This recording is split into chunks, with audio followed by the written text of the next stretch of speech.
Assalamualaikum warahmatullahi wabarakatuh. Selamat siang dan salam sejahtera. Kembali lagi dengan saya Iskandar. Kali ini saya akan menyampaikan materi tentang peraturan baris berbaris. Peraturan baris berbaris yang digunakan di lingkungan pramuka itu ada dua macam, yakni baris berbaris menggunakan tongkat dan tanpa tongkat. Untuk baris berbaris menggunakan tongkat memiliki tata cara tersendiri di lingkungan pramuka. Adapun baris berbaris tanpa menggunakan tongkat mengikuti tata cara yang telah diatur dalam peraturan baris berbaris milik TNI atau Polri. Apa itu baris berbaris? Baris berbaris adalah suatu wujud latihan fisik yang diperlukan guna menanamkan kebiasaan dalam tata cara kehidupan yang diarahkan kepada terbentuknya suatu perwakatan tertentu. Maksud dan tujuan satu adalah guna menumbuhkan sikap jasmani yang tegap, tangkas, rasa disiplin, dan rasa tanggung jawab. Dua, yang dimaksud dengan menumbuhkan sikap jasmani yang tegap, tangkas adalah mengarahkan pertumbuhan tubuh yang diperlukan oleh tugas pokok sehingga secara jasmani dapat menjalankan tugas pokok tersebut dengan sempurna. Yang dimaksud rasa persatuan adalah adanya rasa senasib, sepenanggungan, serta ikatan yang sangat diperlukan dalam menjalankan tugas. 4. Yang dimaksud rasa disiplin adalah mengutamakan kepentingan tugas di atas kepentingan pribadi yang pada hakikatnya tidak lain daripada keikhlasan penyelesaian pilihan hati sendiri. Yang kelima, yang dimaksud rasa tanggung jawab adalah keberanian untuk bertindak yang mengandung resiko terhadap dirinya tetapi menguntungkan tugas atau sebaliknya tidak mudah melakukan tindakan-tindakan yang akan dapat merugikan orang lain. Yang selanjutnya, di dalam baris berbaris itu ada aba-aba. Apa itu aba-aba? Aba-aba adalah suatu perintah yang diberikan oleh seorang pemimpin kepada yang dipimpin untuk dilaksanakan pada waktunya secara serentak atau berturut-turut. Itu yang dimaksud dengan aba-aba. Jenis aba-aba atau macam-macam aba-aba. Aba-aba ada 3 jenis. Yang pertama aba-aba petunjuk, yang kedua adalah aba-aba peringatan, yang ketiga adalah aba-aba pelaksanaan. Selanjutnya, aba-aba petunjuk dipergunakan hanya jika perlu untuk menegaskan maksud daripada aba-aba peringatan atau pelaksanaan. Contoh, kepada pemimpin upacara hormat, gerak, itu termasuk salah satu aba-aba petunjuk. Yang kedua, aba-aba peringatan adalah inti perintah yang cukup jelas untuk dapat dilaksanakan tanpa ragu-ragu. Itu termasuk aba-aba peringatan. Contoh, kencang kanan, gerak, istirahat di tempat, gerak. Itu aba aba peringatan. Yang ketiga, aba-aba pelaksanaan. Aba-aba pelaksanaan adalah ketegasan mengenai saat untuk melaksanakan aba-aba. Pelaksanaan yang dipakai ialah gerak, jalan, mulai.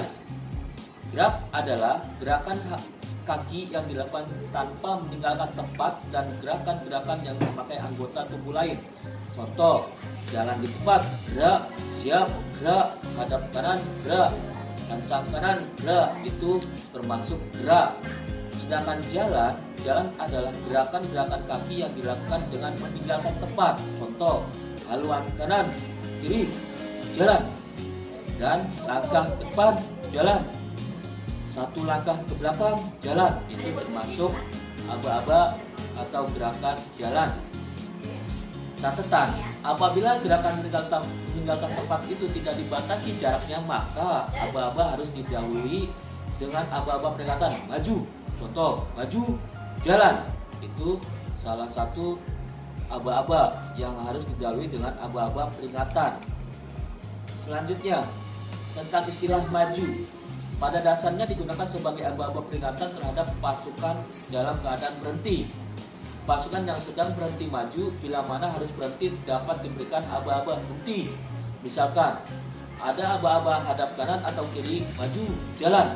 Karena dapat pula diberikan aba-aba hadap kanan, hadap kiri, henti, gerak. Itu termasuk salah satu aba-aba. Yang selanjutnya, tentang aba-aba henti. Pada dasarnya aba-aba peringatan henti digunakan untuk menghentikan pasukan yang sedang bergerak. Namun tidak selamanya aba-aba peringatan henti ini harus diucapkan. Contoh, 4 langkah ke depan, jalan, bukan barisan jalan. Setelah selesai pelaksanaan dari maksud aba-aba peringatan, pasukan wajib berhenti tanpa aba-aba berhenti. Mulai adalah untuk dipakai dalam pelaksanaan perintah yang harus dikerjakan berturut-turut. Contoh, itu mulai 1, 2, 3 dan selanjutnya. 3 bersab, pukul, mulai. Itu salah satu contoh. Cara memberi aba-aba. Waktu memberi aba-aba, pemberi aba-aba harus berdiri dalam sikap sempurna dan menghadap pasukan, terkecuali dalam keadaan yang tidak mengizinkan untuk melakukan itu. Apabila aba-aba itu berlaku juga untuk si pemberi aba-aba, maka pemberi aba-aba terikat pada tempat yang telah ditentukan untuk dia dan tidak menghadap pasukan. Contoh, kepada pembina upacara, hormat, gerak. Itu salah satu contoh. Pada taraf permulaan aba-aba yang ditentukan pada pasukan yang sedang berjalan atau berlari, aba-aba pelaksanaan gerakannya ditambah 1 langkah pada waktu berjalan. Pada waktu berlari ditambah 3 langkah. Pada taraf lanjutan aba-aba pelaksanaan dilakukan pada kaki kanan, ditambah 2 langkah untuk berjalan atau tempat 4 langkah untuk berdiri. Selanjutnya, gerakan perorangan atau gerakan dasar, sikap sempurna. Aba-aba siap, gerak. Pelaksanaannya pada aba-aba pelaksanaan badan atau tubuh berdiri tegak, kedua tumit rapat, kedua telapak kaki membentuk sudut 60 derajat, lutut lurus, paha dirapatkan. Berat badan di atas kedua kaki, perut ditarik sedikit, dada dibusukkan, pundak ditarik sedikit ke belakang dan tidak dinaikkan. Dengan rapat pada badan, pergelangan tangan lurus, jari-jari tangan menggenggam, tidak terpaksa. Rapat pada paha, ibu jari segaris dengan jahitan celana. Nah, ini sudah pernah kamu lakukan di dalam baris berbaris waktu kamu tingkat SD. Sedangkan aba istirahat di tempat gerak, itu salah satu aba-aba istirahat. Ini pun sudah pernah kamu lakukan pada waktu kamu masih SD. Yang ketiga, lencang kanan.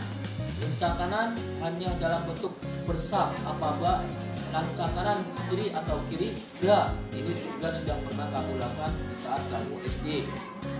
Selanjutnya, setengah lengan lencang kanan, ya. Ini juga sudah pernah kamu lakukan. Hal-hal ini juga sering kamu lakukan di saat kamu upacara bendera maupun upacara lainnya. Mungkin ini saja materi kita. Mungkin nanti di lain kesempatan kita akan mempraktekkan langsung pada kegiatan-kegiatan selanjutnya di bidang pramuka. Terima kasih atas perhatiannya. Sekali lagi, salam pramuka, semangat, dan kita harus saling kerjasama di episode berikutnya. Terima kasih. Assalamualaikum warahmatullahi wabarakatuh.